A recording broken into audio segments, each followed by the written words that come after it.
toutes et à tous, bienvenue dans ce nouveau numéro des Vendredis d'Histoire où j'ai décidé de vous lire Je suis un lion de et illustré par Antonin Louchard et édité par les éditions Seuil Jeunesse. Alors à votre avis, qu'est-ce qui va lui arriver à ce lion? Il n'y a qu'un seul moyen de le savoir, c'est d'écouter l'histoire.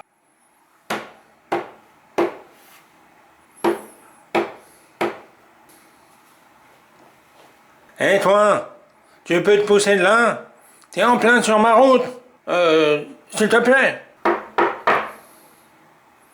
Oh, je te cause, gros. T'es nouveau dans le coin?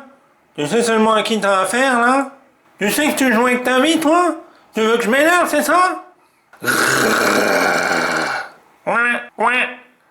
Dis donc, mon petit canard, je te trouve bien inconscient de venir me déranger en pleine sieste.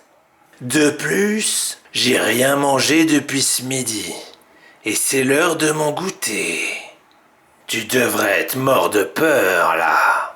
Je te ferais dire que tu devrais porter des lunettes, mon petit bonhomme. Parce que je suis pas du tout un canard. Je suis un lion. Et les lions n'ont peur de rien.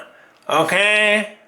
En tout cas, certainement pas des lapins. Fin. Alors, ça vous a plu? Vous avez vu, en fait, c'est pas du tout un lion, c'est un petit canard qui se prend pour un lion, ou alors qui s'est persuadé d'en être un, voire peut-être même qu'en fait, il avait peur du crocodile, et pour pas se faire manger, il a tenté sa chance, et il a fait croire au crocodile que c'était un lion, donc qu'il n'avait pas peur de lui, et qu'il avait intérêt à se calmer, ce crocodile, qu'il considérait lui comme un lapin, et il a donc inversé les rôles, puisque à la base, le crocodile peut facilement manger le canard, donc autant dire que le petit personnage de l'histoire risquait de se faire croquer, et vu qu'il était allé embêter le crocodile pendant sa sieste, et que ce dernier en se réveillant avait très faim, mais là, il crée l'inverse, puisque si effectivement le crocodile n'est qu'un lapin, et que lui c'est un lion, c'est lui qui peut le manger. Ou alors il a juste besoin de lunettes, et il s'est trompé, il a cru que c'était un lapin alors que c'était un crocodile. Vous pouvez l'interpréter comme vous voulez, mais dans tous les cas, c'était très rigolo de voir ce petit canard tenir tête au crocodile. Donc voilà, sur ces bonnes paroles, il ne me reste plus qu'à vous souhaiter une excellente journée,